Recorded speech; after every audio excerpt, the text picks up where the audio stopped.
Dash. So guys, we had a Super Week of 16 games. We thought it would break up the teams, give us some clarity.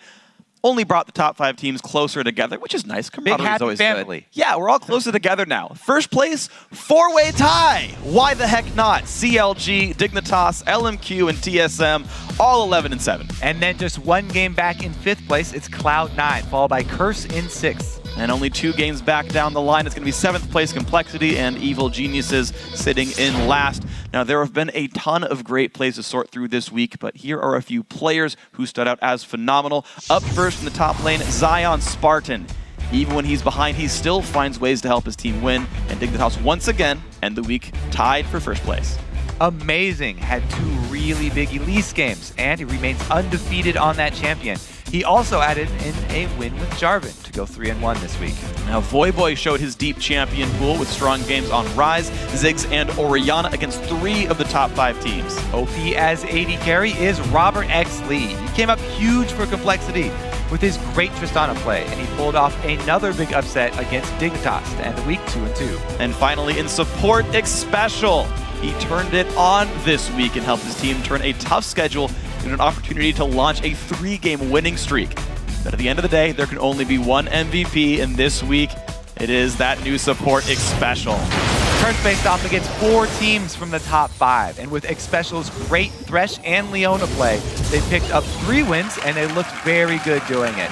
He made great catches early on to get caught fed, and became the first player in the North American LCS to cross the 1,000 assist mark. People were starting to overlook EpicSkillshot's skills, but this week he reignited Curse, and they were playing much more aggressive. And I gotta say, EpicSkillshot, I'm glad he got MVP this week. People kept giving him flack. I mean, Curse had a pretty rough split overall, but I gotta say, man, he stepped up.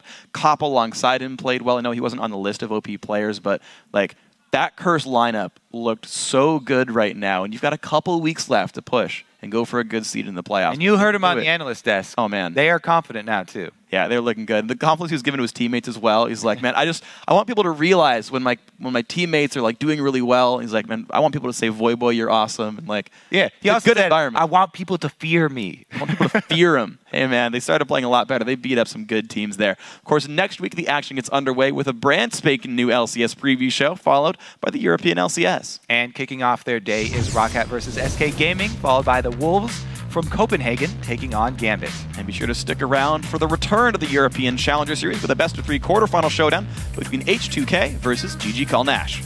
Then the North American LCS will be streaming your way to Saturday with 4 more big matches, starting with Complexity versus Team Curse.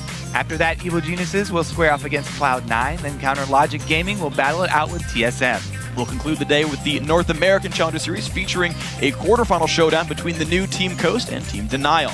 So mark your calendars in red or some other easily readable color, whatever you kind of want. Thursday, 8:30 a.m. Pacific Time, 5:30 p.m. Central European Summer Time. That's going to do it for us today. But so far, for myself, Kobe, Riv, Jat, Dash, Zyrene, EpicSkillshot, and the entire LCS broadcast crew, thanks for watching, and we'll see you guys next week.